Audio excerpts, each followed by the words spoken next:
આણંદ જિલ્લાના ખંભાત નગરપાલિકાની સામાન્ય સભામાં ગઈકાલે હોબાળો થયો હતો અને તેમાં પણ ખાસ મહિલા કોર્પોરેટરોએ સભા હોબાળો મચાવ્યો હતો। મળતી માહિતી મુજબ થોડા દિવસ પહેલા 5 મહિલા કાઉન્સિલરોએ રાજીનામા આપ્યા હતા। રાજીનામા બાદ તેમને સસ્પેન્ડ કરવામાં આવ્યા હતા। ગઈકાલે જ્યારે સામાન્ય સભા મળી ત્યારે તેઓ પાલિકા કચેરી પહોંચ્યા હતા અને તેમને જે સસ્પેન્ડ કરવામાં આવ્યા છે તેની સામે તેમણે હાઈકોર્ટમાં ગયા હતા અને તેમની પાસે હાઈકોર્ટનો સ્ટે છે તેવું પણ તેમણે કહ્યું હતું। પરંતુ આ બધા વચ્ચે તેઓ સભામાં ગયા અને સભામાં તેમને હાજરી પત્રકમાં સહી કરવા દેવામાં ન આવી અને તેમણે કર્મચારીઓ સાથે ઝપાઝપી કરી હતી। વાત આટલા સુધી ન અટકી, પરંતુ પાલિકાના પૂર્વ પ્રમુખ ઉષાબેન બારૈયાએ તો ક્લાર્ક સાથે મારામારી કરી દીધી હતી। ત્યારે સરકારી કામમાં રૂકાવટ બદલ ચીફ ઓફિસર કૃણાલ પટેલે આ તમામ મહિલા પૂર્વ સભ્યો સામે ખંભાત પોલીસ સ્ટેશનમાં કાયદેસરની કાર્યવાહી નોંધાવી। સાહેબ, આપનું નામ ન હતો?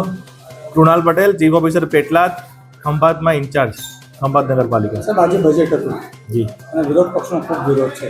જી, બજેટ પ્રક્રિયા પ્રમાણે થયું છે અને વિરોધ પક્ષે જે મુદ્દા આપ્યા છે, જે વેલિડ મુદ્દા હશે, અમે ધ્યાને લઈને આગળ વધીશું।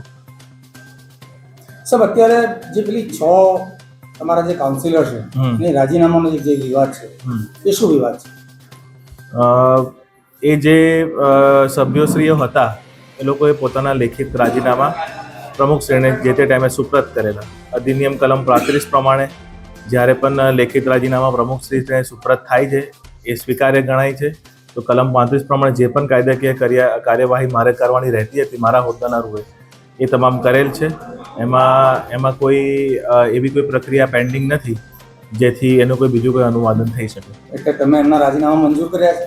ચીફ ઓફિસરને રાજીનામા મંજૂર કરવાની કોઈ સત્તા હોતી નથી, પ્રમુખશ્રી જ મંજૂર કરે છે। મારે એનું રિપોર્ટિંગ અને એની કલમ 35 અનુસાર જે પણ કાર્યવાહી કરવાની એ કરવાની રહે છે। તમે શું રિપોર્ટિંગ? મારે કલેક્ટરશ્રીને જાણ કરવાની રહે છે।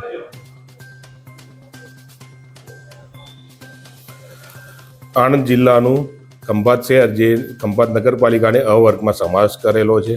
આજે 28/3/2025ના રોજ અમારે બજેટ બોર્ડની મિટિંગ હતી। એમાં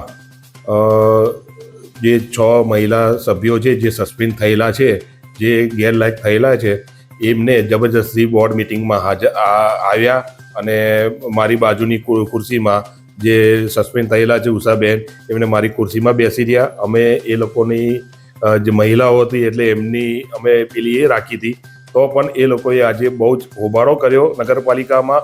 અમારા નગરપાલિકાના કર્મચારી હેડ ક્લાર્ક ચેતનભાઈ સોની પર એમને મસ્ટર જૂટવી લઈને એમને મસ્ટરમાં સહીઓ કરીને એને હાથ ચાલાકી અમારા ચેતનભાઈ સોની પર કરી અને ચેતનભાઈ સોની જે થયું છે એને લીધે અમારા કર્મચારીઓ નગરપાલિકાના બધાએનો એક જ અવાજ છે કે ભાઈ કે જો આવું ફરીથી ના બને એટલે આપણે ફરિયાદ કરવાની છે અને અમે એની પર ફરિયાદ કરીશું।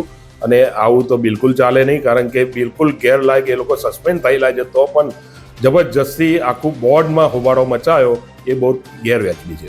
કોની સામે તમે ફરિયાદ કરશો? અમે ઉષાબેન બારૈયાની સામે। તમારા નગરપાલિકાનો શું હતો? ઉપપ્રમુખ હતા પહેલા। Bureau report CN24 news. હવે જુઓ દેશ દુનિયાની તમામ ખબરો તમારી આંગળીના ટેરવે। ઉઠાવો મોબાઈલ અને Google Play Store પરથી ડાઉનલોડ કરો અમારી CN24 ન્યૂઝ મોબાઈલ એપ।